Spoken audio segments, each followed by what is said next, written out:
हमने आमंत्रित किया है एसवाई कुरैशी साहब को। बहुत-बहुत स्वागत है सर। Thank you.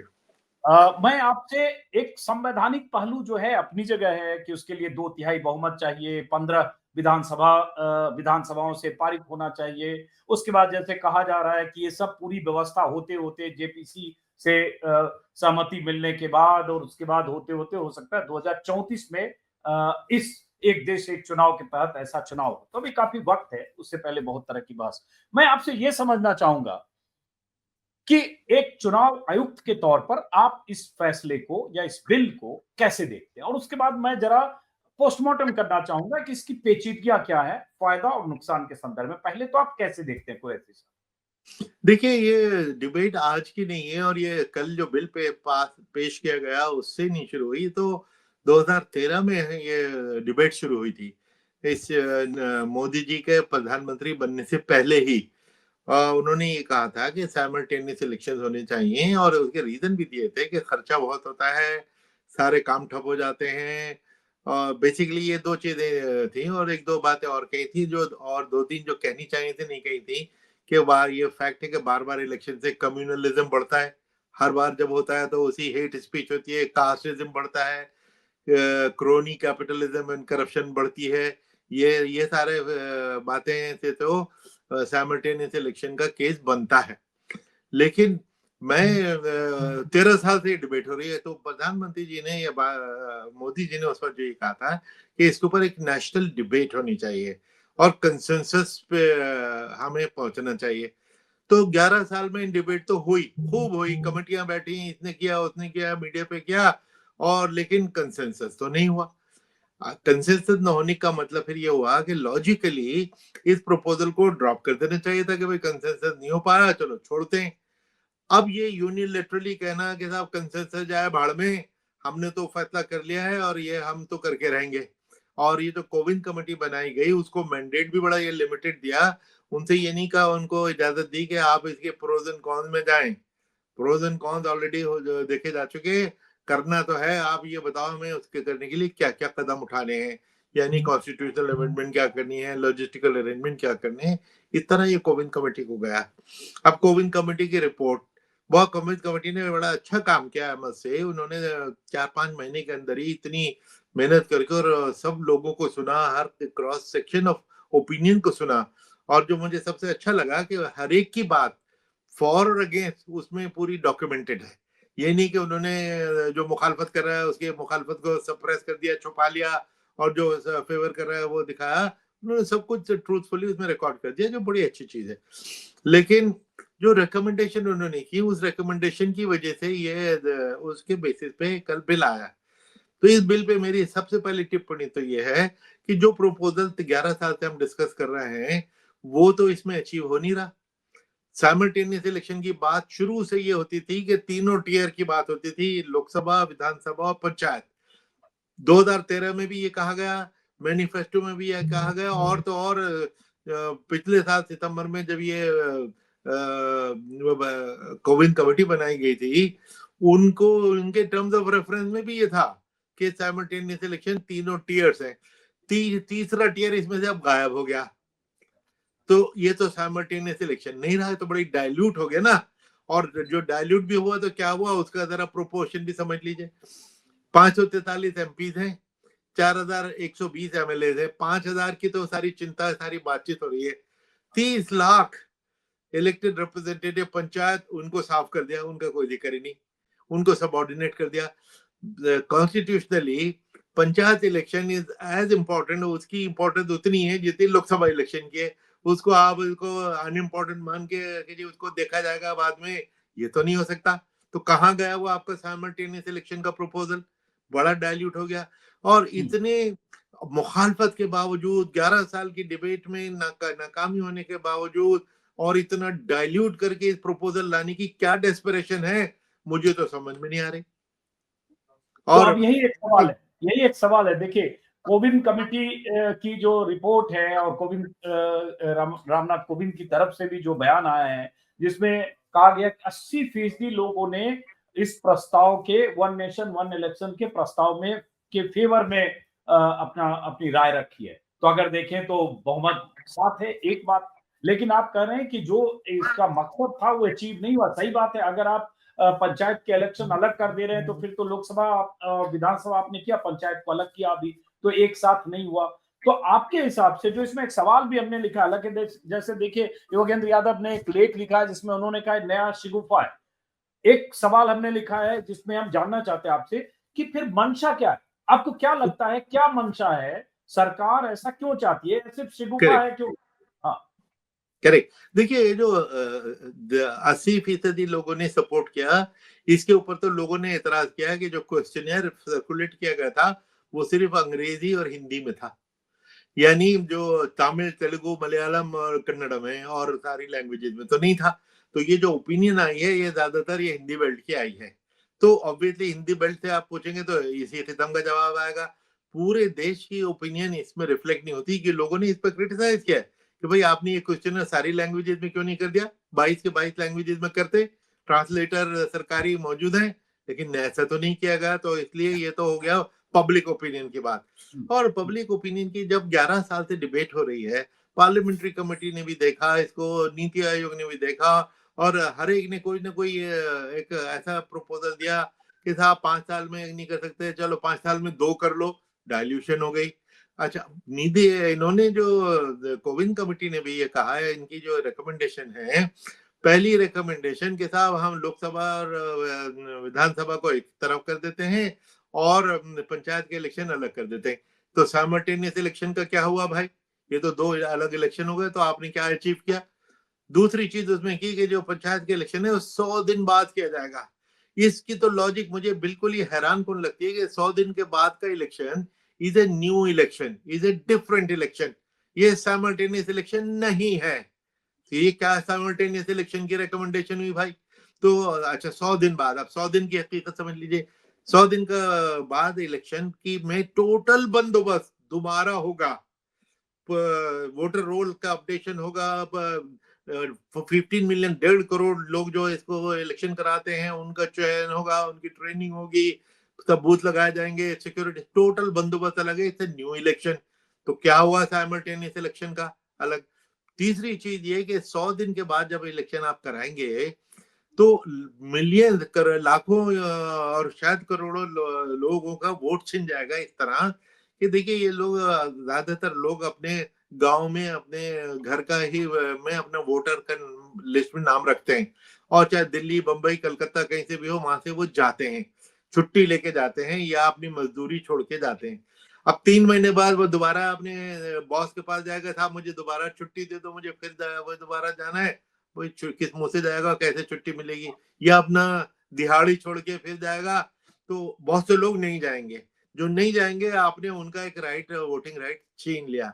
फायदा इससे क्या होगा मुझे समझ में नहीं आता, और नुकसान जो है ये मैं आपको सारे बता रहा हूँ। अच्छा, नहीं, बेसिक चीज पे आते हैं। बेसिक चीज पे जी जी कि जी खर्चा बहुत कम होगा और काम ठप हो जाता है। मैं इसी की बात कर लूँ। जी, खर्चा बहुत कम होता है उसमें। इसकी कोई फिगर तो एग्जैक्टली आई नहीं थी। 2019 में सेंटर फॉर मीडिया स्टडीज ने एक स्टडी दी थी जो हर इलेक्शन के बाद वो करते हैं कि 60,000 करोड़ रुपए खर्च हुआ।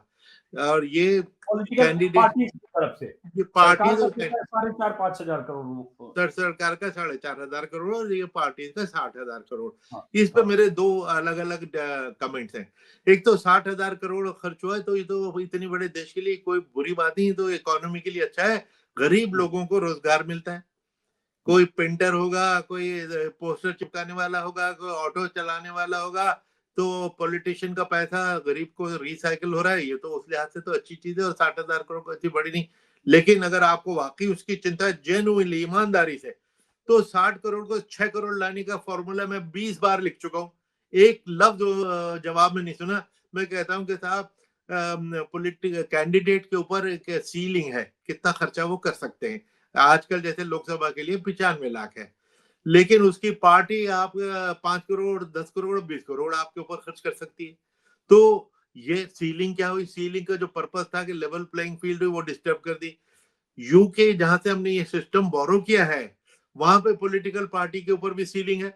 मैं कहता हूँ आज पॉलिटिकल पार्टी पे सीलिंग लगा दो, 60,000 करोड़ से घट के 6,000 करोड़ पे आ जाएगा अगर आप सिंसियर हैं। जो जो अच्छा, दूसरे कि काम ठप हो जाता है, काम ठप हो जाता है, इस पे भी मैंने बार बार कहा है कि साहब कि हर बात इलेक्शन मोड में है। अरे भाई, हर बात इलेक्शन मोड में सिर्फ इलेक्शन कमीशन है। नागालैंड के एक जिले में इलेक्शन हो रहा है तो आपको मेरी सेहत पे क्या असर पड़ रहा है? गाजियाबाद में इलेक्शन हो रहा है या गुड़गांव में हो रहा है तो आपको क्या फर्क पड़ रहा है? मैं गुड़गांव में रहता हूँ, मुझ पे फर्क पड़ रहा है। तो कि जी पूरा सारे काम ठप हो जाते हैं, ये तो बड़ी गलत है। तो इसको एग्जैजरेट करना। तीसरी चीज जो इसमें ये है कि मॉडल कोड ऑफ कॉन्डक्ट जिसकी बताया जाता है, जिसकी वजह से काम ठप हो जाता है, उसको आप डाउनलोड कीजिए और अपने व्यूअर्स को भी कहिए जरूर करें। 15-16 पेज की छोटी सी डॉक्यूमेंट है, उसमें सिर्फ एक चीज की पाबंदी है, एक चीज की सिर्फ। वो क्या है कि आप नई स्कीम अनाउंस नहीं कर सकते। बाकी पुरानी स्कीमें वैसी चलेंगी, डेवलपमेंट के काम सारे ऐसे ही चलेंगे। नई स्कीम, अब मैं इस पे सवाल करता हूँ कि भैया क्या वजह है कि जब आप जो सरकारें पावर में होती हैं 4 साल 11 महीने तक पावर में रहती हैं, उनको नई स्कीम इलेक्शन से पहले ही क्यों सोचती है? सारे ब्राइट आइडियाज उनको इलेक्शन से पहले ही क्यों आते हैं? वोटर को लुभाने वाले। उस वोटर को लुभाने वाले आइडियाज को मॉडल कोड चेक करता है, क्योंकि वो एक गलत बात है, प्योरिटी ऑफ इलेक्शन को क्वेश्चन करने वाला। इस वजह से मॉडल कोड ने इस पे पाबंद। और मॉडल कोड भी इलेक्शन कमीशन का नहीं है by the way, political parties ने ही किसी जमाने में, जिस जमाने में शायद कल्चर अच्छा था पॉलिटिकल, उन लोगों ने ही ये बनाई थी। तो इसमें क्या रुकावट? और अगर वाकई आप जेन्युइन थे तो जिस चीज में आपको कॉन्स्टिट्यूशनल अमेंडमेंट नहीं करानी थी, वो इलेक्शन तो साइमल्टेनियसली करा लेते। अभी जनरल इलेक्शन के साथ आपने कश्मीर का, महाराष्ट्र का, हरियाणा का, झारखंड का इलेक्शन एक साथ क्यों नहीं करा लिया? उसमें तो कोई कॉन्स्टिट्यूशनल अमेंडमेंट नहीं चाहिए थी, और ऐसे ही पिछले 10 साल में 20 इलेक्शन ऐसे करा लिए जो स्टैगर कर दिए। बल्कि जो बल्कि इलेक्शन बल्कि सर महाराष्ट्र और हरियाणा का इलेक्शन 2009 के बाद से एक साथ होता रहा, 3 बार एक हमेशा साथ से, हुआ। इस हमेशा से, हमेशा से इसको आपने, बल्कि हाँ, इसको नहीं जो आपने बाइफरकेट कर दिया। झारखंड का करेक्ट, इलेक्शन 1 महीना बाद कराया, तो ये जो करेक्ट, इलेक्शन एक साथ हो सकते थे, 1 महीने में आपने 4 बार, तो मतलब क्यों कराया? 4 स्टेट करा। को अलग-अलग कर दिया। अच्छा, एक और चीज जो मैं बता रहा हूँ इसी सीरीज में, कि दो गुजरात और हिमाचल के इलेक्शन हमेशा एक साथ होते थे। हमारे जी। वक्त में भी है, वो हमेशा एक साथ होते थे। इस रेजिम ने उनको 23 दिन अलग कर दिया, यानी 23 दिन तक मॉडल कोड लंबा हो गया। यानी काम ठप हो रहा था तो 23 दिन आपने काम ठप करा दिया। किसने कराया? इलेक्शन कमीशन ने तो नहीं कराया। इलेक्शन कमीशन तो एक ही दिन में इलेक्शन कराती थी, आपने उसको सेपरेट कर दिया। तो इसलिए इसीलिए मैं कहता हूँ इस प्रपोजल में कोई सिंसियरिटी है नहीं। जो थोड़ी बहुत अगर थी तो वो बिल्कुल बची नहीं, डाइल्यूट हो गया। इसका मकसद क्या है, क्या चीज अचीव करेंगे? शायद इसका मकसद ये है कि पिछले 11 साल से अगर आप कोई रिसर्च कराएं कि मीडिया ने इस डिबेट पे कितना टाइम खर्च किया और अनएम्प्लॉयमेंट पे कितना टाइम खर्च किया, जीरो ऑन अनएम्प्लॉयमेंट। बस यही डिस्कस करते रहते हैं, ऐसे ऐसे इशू शगुफे आप छोड़ दीजिए। वो डिबेट हो रहा है, सारे हिंदुस्तान डिसाइड कर रहा है, और जो जिन लोगों ने प्रपोजल दिए वो अंदर बैठे हुए हंस रहे होंगे कि सबको। तो अभी तो इसका मतलब जो मैंने कहा कि जैसे इसको योगेंद्र यादव शिगुफा कहते हैं, लेख में उन्होंने लिखा एक नया शिगुफा।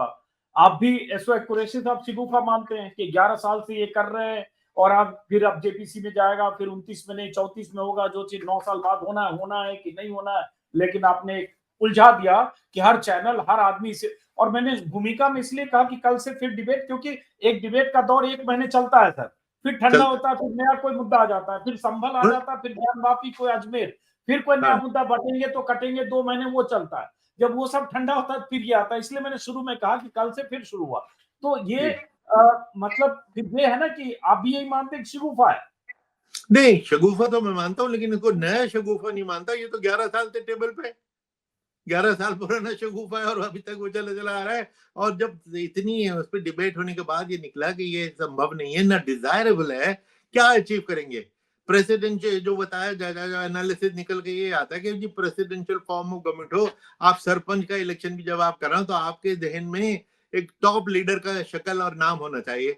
अरे भाई, 10 साल के बाद हमारे टॉप लीडर की क्या कौन उस पर टॉप लीडर होगा, कौन नहीं होगा? इतना कैरिस्मेटिक जो हमारे प्रेजेंट लीडर हैं, उतना चार्मिंग और कैरिस्मेटिक तो ना पहले कोई आया है ना आगे आएगा। तो भूतों ने भविष्य। है ना, इसलिए इसका फायदा और नुकसान किसको होगा, वी डोंट नो। तो ये टोटली गैर जरूरी चीज के लिए इतनी मेहनत हो रही है। और अभी हम लॉजिस्टिक पे नहीं गए हैं कि अगर कराने का फैसला हो ही गया, करना ही पड़ेगा, तो इलेक्शन कमीशन को क्या क्या क्या अरेंजमेंट दरकार है उसको मैं बाद में समझा दूंगा आपको। ये बताइए सर कि आपने बहुत सारी बातें कही, वाजिब भी है, लेकिन एक चीज फिर थोड़ा और क्लैरिटी कि फिर इंटेंशन क्या है, शगुफा है या चर्चा डिबेट में बनाए रखना नए विषय पर, और ये जो होता है ना एक प्रवृत्ति है सारे घर के बदल डालूंगा कि मैं सब कुछ बदल दूंगा ताकि ये कुछ रहे नहीं। संसद बदल दी, प्रधानमंत्री आवास बदल दी, मंत्रालय बदल दिए, चुनाव भी तरीके बदल दूंगा, सब कुछ बदल डालूंगा, तो वो उसमें एक ये है, इसको भी बदल दे। लेकिन मंशा क्या है इससे? भाई कुछ सोच के कर रहे होंगे, उनको लग रहा होगा कि इससे उनका फायदा होगा आज न कल, 10 साल बाद जब भी आए। कांग्रेस क्यों या अपोजिशन क्यों मान रहा है कि संघवाद पर खतरा है, फेडरल स्ट्रक्चर पर खतरा है और ये तानाशाही प्रवृत्ति का द्योतक है? तो क्या इंटेंशन है और क्यों देखिए, डर रही है विपक्षी पार्टियां? इसको कैसे समझते हैं? करेक्ट, दोनों बातें क्या ये का जवाब देता हूँ मैं कि एक तो ये मंशा क्या है, ये तो इसी पे तो स्पेकुलेशन हो रही है। मंशा जो निकल के आ रही है, जो बार बार सुनने में आ रही है कि इसको प्रेसिडेंशियल फॉर्म ऑफ इलेक्शन, क्योंकि सिर्फ एक अब यूएस इलेक्शन होता है, उस इलेक्शन के साथ साइमल्टेनियसली 20-30 इलेक्शन हो रहे होते हैं, लेकिन हमको यहाँ किसी का नाम सुनने को नहीं मिलता, सिर्फ यूएस प्रेसिडेंट का नाम होता है। वीपी का नाम भी उनके इलेक्शन में नाम तक नहीं आता, सिर्फ प्रेसिडेंट एक एक शख्स की शक्ल होती है। तो उस तरह का इलेक्शन होगा तो उससे पॉलिटिकल फायदा हो सकता है, ये कहा जा रहा है। और उसके जवाब में क्या कहा जाता है कि ऐसा नहीं है, क्योंकि कितने इलेक्शन है, और उड़ीसा की मिसाल बार बार दी जाती है कि उड़ीसा में उसी इलेक्शन में जो एक साथ हो रहा होता है वो लोकसभा के लिए किसी पार्टी को चुन लिया जाता है और विधानसभा के लिए किसी दूसरे को चुनते रहे। आंध्रा ये आंध्रा आंध्रा और उड़ीसा एक साथ होता है लोकसभा के, हाँ, दोनों राज्य आंध्र अलग अलग जाते हैं। है ना। अच्छा, लेकिन एक स्टडी थी, 16 साल तक वोटिंग बिहेवियर एग्जामिन किया गया था उसमें, जिसमें ये पाया गया कि अगर साइमल्टेनियस इलेक्शन होते हैं तो 77% लोग उसी पार्टी को देते हैं, एक ही पार्टी को दे देते हैं। और अगर उसको अगर एक महीने सेपरेट कर दो तो 61% ही रह जाता है। और अगर 5-6 महीने दूर कर दो तो बिल्कुल ही टॉक्सी टर्वी हो जाता है। उसकी एक मिसाल देखिए, दिल्ली में एक इलेक्शन में 70 में से 67 सीटें आम आदमी पार्टी जीतती है। 5 महीने बाद, 6 महीने बाद लोकसभा इलेक्शन में सातों की सातों सीटें बीजेपी को चली जाती है। साइमल्टेनियस इलेक्शन होता तो रिजल्ट कुछ और हो सकता था। हो सकता है कि विधानसभा भी उधर चली जाती है या लोकसभा भी इधर जाए। और ये चीज और तो और पहले इतनी दूर क्यों जाइए, महाराष्ट्र में देख लीजिए, 4 महीने पहले लोकसभा के रिजल्ट कुछ और आए, विधानसभा के रिजल्ट कुछ और आए। 28 सीट पर लड़कर बीजेपी सिर्फ 9 जीती और इस बार बीजेपी ने 30 साल का रिकॉर्ड तोड़ दिया। देखिए ना, 4 महीने, 5 महीने। तो 4-5 महीने के अंदर अंदर ये जो है कि ये वो वोटर बड़ा इंटेलिजेंट है, क्लेवर है, ये तो सब निकल के नहीं आया कि वोटिंग बिहेवियर जो है ये 4-5 महीने के सेपरेट इलेक्शन में उनका एटीट्यूड को जो होता। अगर यही चीज साइमल्टेनियस होती, अगर लोकसभा के साथ महाराष्ट्र का इलेक्शन होता तो रिजल्ट कुछ और होते। आइदर वे किसी तरफ भी जा सकते हैं, लेकिन इससे डिफरेंट होते। तो इसलिए ये बहुत इसमें कोई मुझे लॉजिक और रीजन सिवाय इसके कि एक बल्कि मैं तो बताऊंगा कैसे फजूल खर्ची भी इसमें हो रही है, और मैं आपको अल्टरनेटिव अच्छे सजेस्ट करूंगा कि प्लीज अगर सिंसियर हैं तो उसको फॉलो करें। आप इजाजत दें जी, तो मैं अभी बोल दूं। बिल्कुल बिल्कुल, प्लीज बताइए, इसीलिए आपको इनवाइट किया है, रिक्वेस्ट ठीक किया है है, ना, आप बताइए। 60,000 करोड़, 1 लाख करोड़ जैसा खर्चा था। एक तो मैंने बता दिया कि पॉलिटिकल पार्टी के ऊपर सेलिंग कर दो, खर्चा नीचे आ जाएगा। दूसरे 6-6, 7-7 फेजेस में इलेक्शन होता था, जिसको मैंने हमेशा डिफेंड किया। और मुझसे जो लोग पूछते थे मैं उसका जवाब देता था कि भाई सिर्फ एक ही कारण है उसका, लोगों की, वोटर की और हमारी पोलिंग पार्टी की जान बचाना। क्योंकि 20 साल पहले तक कुछ स्टेट्स में, बिहार में, यूपी में, बंगाल में पोलिंग डे पे मर्डर हो जाते थे 100-100। तो इसलिए पैरामिलिट्री फोर्स का इस्तेमाल सेशन साहब ने शुरू किया। उसके बाद से इलेक्शन पीसफुल होने लग गए। हर पार्टी को ये चीज अच्छी लगी है। जब हम इलेक्शन कराने जाते थे स्टेट में, हर पार्टी डिमांड करती थी कि जरूर पैरामिलिट्री जरूर भेजना। यहाँ तक कि मैंने जब पहला इलेक्शन अपना ऐसी इसी बिहार में कराया अक्टूबर 2010 में, तो नीतीश कुमार जी सीएम थे। उन्होंने कहा, कुरैशी 7 फेज के बजाय अगर तुम्हें 10 फेज भी करने पड़े करो, लेकिन फोर्स बाहर से लेके आना, पैरामिलिट्री लगाना। हालांकि इसमें एक बड़ी इंटरेस्टिंग चीज ये है कि एक chief minister, serving chief minister अपनी पुलिस को ट्रस्ट न करके बाहर की पुलिस को बुलाने का आमंत्रण दे रहा है। तो ये, लेकिन ये स्थिति थी उस जमाने में। आजकल तो वो पीसफुल हो गया क्योंकि इलेक्शन कमीशन ने इतने सारे कदम लिए, अगर मैं गिनवाना शुरू करूं उसी में 15 मिनट लग जाएंगे, कि उन्होंने आर्म पे कंट्रोल, किस तरह के रेड करते हैं, नॉन बेलेबल वारंट को जाके हम मीटिंग करके बुलाते हैं, सारे एसपी की मीटिंग के बताओ कितने नॉन बेलेबल वारंट पेंडिंग है। तो आपको जान के हैरानी होगी, सैकड़ों नहीं हजारों भी होते हैं। और मर्डर, डिकॉइट 4 महीने, 6 महीने, साल, 2 साल, 5-5 साल से गायब, और उनको पुलिस कहती है अनट्रेसेबल, क्योंकि उनके ऊपर पॉलिटिकल दबाव है।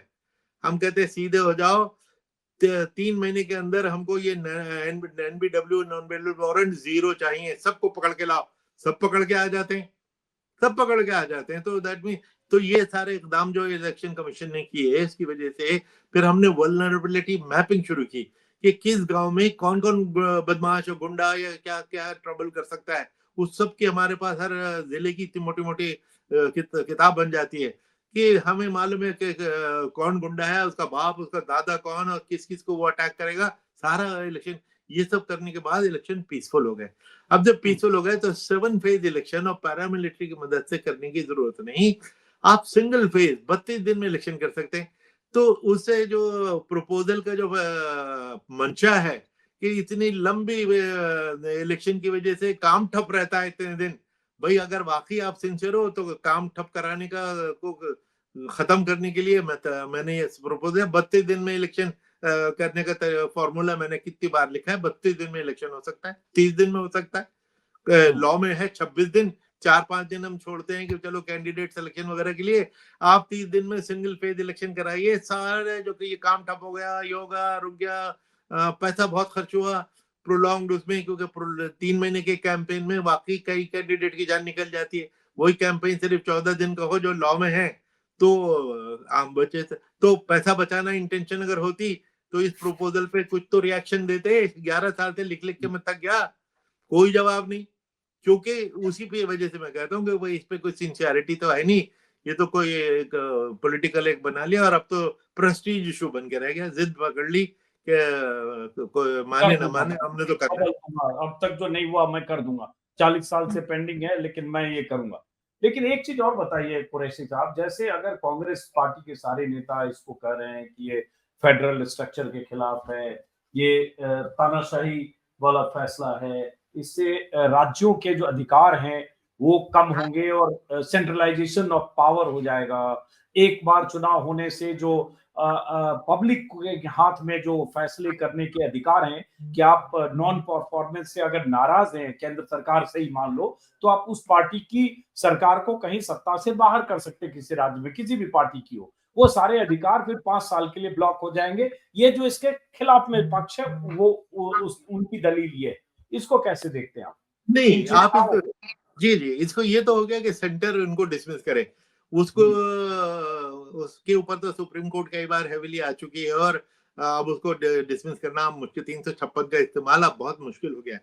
लेकिन ये बताइए, तमिलनाडु गवर्नमेंट और आंध्र गवर्नमेंट अगर अपनी असेंबली डिसॉल्व करना चाहती है प्रीमेच्योर इलेक्शन कराने के लिए, ये उनका डेमोक्रेटिक राइट है। वो तो छिन गया कि आप तो फैसला हो गया जी, नहीं आप ये नहीं कर सकते, ये आपसे हम छीन के, ये तो अब साइमल्टेनियस इलेक्शन होंगे। हालांकि ये भी, इसमें आप देखिए कंट्राडिक्शन बिल में भी है और रिकमेंडेशन में भी है कि अगर कोई सरकार किसी भी वजह से गिर तो सकती है, वहां पे माइनॉरिटी में तो जा सकती है, कोalition गवर्नमेंट होती है, कोई कोalition पार्टनर भाग जाए तो सरकार गिरेगी, कि इलेक्शन तो होगा।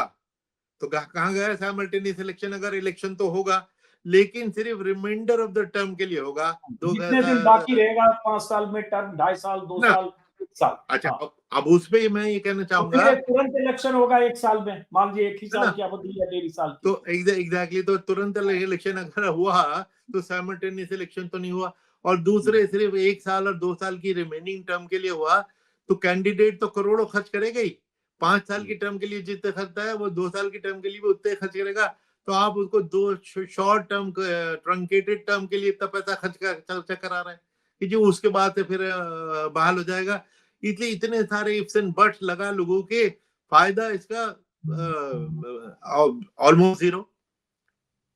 तो आप क्या कहते हैं, आपका सुझाव क्या है कि वन नेशन वन इलेक्शन नहीं होना चाहिए, जैसे चल रहा है वैसे चलता रहे? नहीं, क्या देखिए सुझाव दें? दो चीज, एक तो ये जो बार बार मैंने सुना कि आफ्टर ऑल 1967 तक तो इलेक्शन सिंगली होता होता था, रहा है। हाँ। हिस्टोरिकली बिल्कुल ठीक, लेकिन उसके बाद से होना बंद हो गया, वो भी तो हिस्ट्री है। हम्म। उसके बाद से वो अलग अलग क्यों हुए, वो भी तो हिस्ट्री है। वो इसलिए ये हुए कि इसलिए सरकारें गिरने सरकारें लगी। बर्खास्त हुई, पहले केरला में नमूद्रीपात की, फिर 67 में, फिर सरकारें बर्खास्त हो गई, पूरा सीक्वेंस वो आउट हो है गया उसके बाद। ना? नहीं, कुछ तो सरकारें बरखाते, कुछ सरकारें खुद अपने वेट से भी तो गिर जाती हैं, बिल्कुल गिर जाती कोalition है। पार्टनर सही भाग है, जाते हैं, वो सही सारे बात। गिरने की पॉसिबिलिटी आपने, ठीक है, जो 1952 वाली सिचुएशन दोबारा से बना दी। हम्म, फिर अगर ये लोकसभा जो एक दफा वाजपेयी जी के जमाने में 13 दिन में गिर गई थी, 13 दिन में बिल्कुल दोबारा गिर जाए, 96 है ना? 96 में, और दूसरी बार 13 महीने में गिर गई 98 में। है ना? 2 बार हाँ। गिरी। अगर मैं 13 दिन वाली को लेके चलता हूँ कि अगर ये 13 दिन में एक सरकार फिर गिर जाए कि दो पार्टनर जो आज की सरकार भी कोलिशन सरकार है, दो पार्टनर चले जाएं तो सरकार खतरे में आती है, नहीं आती? ये बात दूसरी है कि शायद 4 और आ जाएंगे पार्टनर्स अंदर। तो लेकिन उसको छोड़िए, थ्योरेटिकली बात करें कि अगर लोकसभा 13 दिन में, 13 महीने में अगर गिर जाती है, तो सारे के सारे इलेक्शन जो साइमल्टेनियस हुए थे उनका क्या होगा? कि अब लोकसभा के इलेक्शन तो आपने कराने पड़ेंगे 4 साल तक, तो बगैर इलेक्शन के लोकसभा को आप पेंडिंग नहीं रख सकते। ये जो आपने सही एक पॉइंट उठाया कि अगर लोकसभा भंग हो जाती है या सरकार गिर जाती है, जैसे 13 दिन वाला जो जिक्र कर रहे हैं उसमें तो चलिए 13 दिन में वाजपेयी प्रूव नहीं कर पाए तो यूनाइटेड फ्रंट की सरकार बन गई थी, देवेगौड़ा और गुजरावाला की, वो सरकार भी गिर गई 2.5 साल में, वो अलग बात है। लेकिन एक जो 13 दिन में सरकार गिरी, तब चुनाव हुए, 98 के बाद 99 में चुनाव हो गए, इनफैक्ट 96 के बाद 98 में, 98 के बाद 99 में, अगर देखेंगे तो 4 साल में 3 चुनाव हो गए थे तब। तो वैसी स्थिति में बहुत अहम बात आप कह रहे हैं, एक तो होता है कि सरकार गिरी और दूसरे पार्टनर ने सरकार बना ली, तो असेंबली भंग नहीं हुई, जैसे महाराष्ट्र में हुआ या 96 में हुआ। लेकिन जहां सरकार गिरी और कोई सरकार बनाने की स्थिति में नहीं है और चुनाव में जाना पड़ा, जैसे 98 में, 99 में हुआ वाजपेयी की सरकार गिरने के बाद, तब फिर क्या होगा? यही तो मैं कह रहा हूँ कि ऐसी सूरत जो हुआ था वो आगे नहीं हो सकता क्या? क्या ये गारंटी है कि बिल्कुल ऐसी सेंटर की सरकार इतनी स्टेबल आएगी? वो तो आज प्रेजेंट सरकार भी दो कोलिशन पार्टनर्स पे डिपेंडेंट है, तो ये सिचुएशन तो आगे भी चलती रहेगी। ये तो करंट लीडर के कैरिस्मा की वजह से दो एब्सोल्यूट मेजोरिटी वाली सरकारें आके चली गई, लेकिन अब तो एब्सोल्यूट मेजोरिटी वाली सरकार नहीं है ना। तो ये पॉसिबिलिटी कि ये 98 में जो हुआ दोबारा नहीं होगा, कोई गारंटी नहीं। ऐसी सूरत में आप 28 स्टेट्स में साइमल्टेनियस इलेक्शन क्या मिड टर्म कराएंगे? क्योंकि लोकसभा का तो आपको मिड टर्म कराना ही पड़ेगा। तो इन सब की चीजों के कोई जवाब दिए गए नहीं, ना इसकी इकोनॉमिक कि भाई सेविंग होगी तो कितनी होगी, कोई इसकी इकोनॉमिक्स नहीं। खर्चा होगा तो कितना होगा, वो खर्चा कितना होगा वो अभी तक हमने जिक्र में नहीं लाया कि अगर तीनों इलेक्शन एक साथ होते हैं तो 3 गुना मशीनें चाहिए। अभी तो हम मशीनों को रिसाइकिल करते हैं, लोकसभा में यूज कर लिया, उसके बाद 4-5-6 महीने बाद दूसरे इलेक्शन है, उन मशीनों को ब्लैंक करके उनको दूसरी जगह यूज कर लिया, उसको बार बार यूज करते हैं। तीनों इलेक्शन एक साथ होंगे तो तीनों मशीनें हमको चाहिए। लास्ट स्टेटमेंट मैंने सीईसी का सुना था, पढ़ा था कि 55 लाख मशीनें यूज हुई इसमें, तो 3 गुना मशीनें तो 1.5 करोड़ हो गई, तो 1 लाख मशीनें और बनानी है। और 32,000 से या 35,000 तक एक वो जो पैकेज है तीनों मशीनों का, वो 32 से 35 को 1 लाख से मल्टीप्लाई कर लीजिए, मेरे ख्याल से शायद 320 करोड़ या कितना, वो भी तो खर्चा ही है।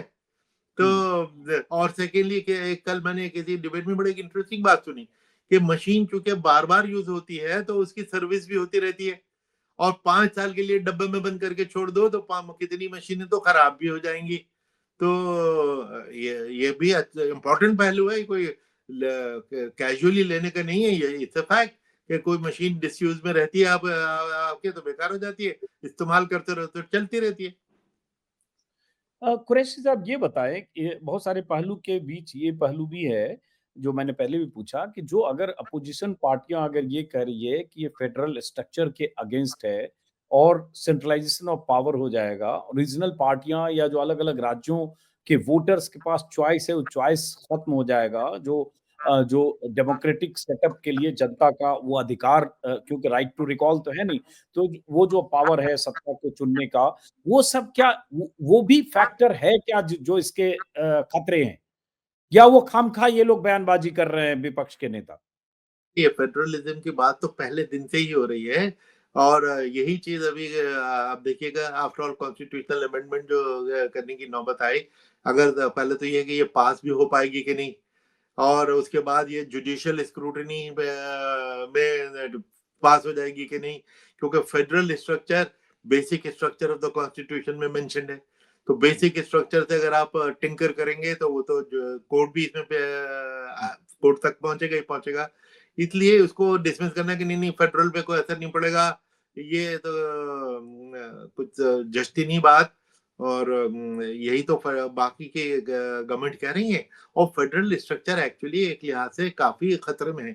मुझे तो बल्कि हैरानी होती है अजीत जी कि ये जो एक टर्म शुरू की गई डबल इंजन सरकार, मुझे तो ये सुन के लोग इस पे बड़े मुस्कुराए, मुझे इसको सुन के शौक लगा कि डबल इंजन सरकार का क्या मतलब होता है। ये तो फेडरलिज्म पे अटैक है कि अगर मेरी पार्टी को आप स्टेट में भी वोट दोगे तो मैं उसको पैसा दूंगा जैसे मेरे घर से आ रहा है।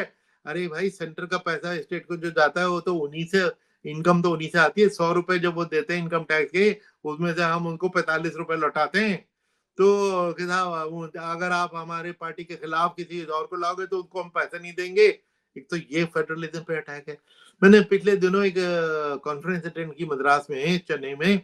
वहां पे दो फाइनेंस मिनिस्टर केरला और तमिलनाडु के जो प्रेसिडेंट और एक चिदम्बरम, तो उन दोनों फाइनेंस मिनिस्टर को सुन के मैं तो हिल गया। उन्होंने कहा कि साहब देखिए हम इतना जीएसटी में इतना पैसा देते हैं और 65 रुपए हम देते हैं, उसके बदले में हमको 31 रुपए मिलते हैं। ये जो हालांकि फाइनेंस कमीशन में 41 रुपए लिखा है, और हम भिखारियों की तरह जाते हैं, भीख मांगते हैं। तो ये फेडरलिज्म पे ये भी अटैक है कि आप अपनी जो यूनियन ऑफ स्टेट्स है उन यूनियन को आप भिखारी बना दें क्योंकि पॉलिटिकली वो आपके साथ नहीं है। ये देश के लिए और डेमोक्रेसी के लिए कोई अच्छी चीज नहीं है। ये दो एग्जाम्पल है अभी सर। हिमाचल सरकार लगातार उनके बहुत फंड्स केंद्र सरकार ने रोक रखे हैं, जिसके लिए बहुत बार कांग्रेस की तरफ से, कांग्रेस लीडर्स की तरफ से केंद्र सरकार को एक्यूज किया जा रहा है। और दूसरी मिसाल है चंद्रबाबू नायडू। चूंकि वो पार्टनर हो गए, उनकी बैसाखी पर केंद्र सरकार है, इसलिए चंद्रबाबू नायडू को जो वो चाह रहे हैं, जितना फंड चाह रहे हैं वो मिल रहा है। तो वो डबल इंजन हो, चाहे सरकार के साथ आप बैसाखी में हो, तब आपको फंड मिलता है। तो सही आपने कहा कि भाई पैसा किसी की जेब का है नहीं, तो ऐसा क्यों हो कि आंध्रा को उनके मुताबिक मिले और जो ड्यू पैसे हैं बंगाल के और हिमाचल के ना मिले, क्योंकि वहां कल अपोजिशन की सरकार है।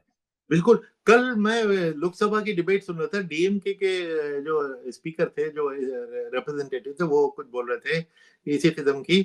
उस पे किसी ने रूलिंग पार्टी की तरफ से ये कहा कि साहब आप जीएसटी या इसके लिए उसके लिए रिलीफ के लिए भीख मांगते हुए आते हो। ही उसने ऑफेंस लिया और बिल्कुल ठीक लिया। उसने कहा कि you are insulting the people of Tamil Nadu, कि हम भीख मांग रहे हैं। तो ये क्या मतलब है, अगर ऑपोजिशन के हैं और इस सेंटर से अपना ड्यू मांगे तो भीख है, और वो देती हुई वो भीख की तरह है। ये it's a very serious issue. इसके ऊपर आप एक दो डिबेट अलग से कराइए कि ये क्या जी पॉलिटिकल कल्चर है। ये this is not healthy democracy. जी, बहुत सही। लास्ट में सर क्लोज करते हुए, तो आपकी राय फाइनल ये है कि अगर हर तरह से प्रॉस एंड कॉन्स देखें, चूंकि इस पर बहुत डिबेट 10 साल से हो रही है और आगे भी होगी, तो प्रॉस एंड कॉन्स को देखते हुए, दोनों को इवैल्यूएट करते हुए, आप मानते हैं कि वन नेशन वन इलेक्शन बहुत फायदे का सौदा नहीं है, बहुत फायदे का फैसला नहीं है? जी, बिल्कुल, मैं तो इसी कहूँगा कि देखिए एक वो है मर्फी लॉ या किसका, कि जो चीज़ टूटी नहीं है, उसको ठीक करने की कोशिश नहीं करनी चाहिए। आप बोल के उसको चलती हुई चीज़ को खराब कर देंगे। तो चल रहा है सिस्टम 10-75 साल से, और जो मिसालें दी जाती हैं, बेल्जियम, फलाँ, ये वो, अरे ये सब करोल बाग के साइज़ की स्टेट्स हैं। हम न और इवन अमेरिका से भी हम कंपेयर नहीं हो सकते, क्योंकि हमारे यहाँ 90 देश रोल्ड इंटू वन है। हमारे यहाँ तो फेडरलिज्म की इंपॉर्टेंस पूरी दुनिया से ज्यादा है कि 90 कंट्रीज रोल्ड इनटू वन हमारा देश है, इतना महान देश।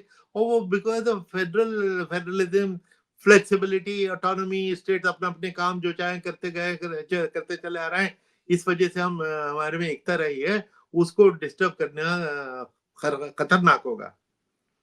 बहुत बहुत शुक्रिया अशफाक कुरैशी साहब। और चूंकि लगातार ये बहस होती रहेगी, देखते हैं जब जब कई नए मुद्दे आएंगे हम कोशिश करेंगे आपसे बात करें। बहुत बहुत शुक्रिया अशफाक कुरैशी साहब। थैंक यू वेरी नमस्कार। मच।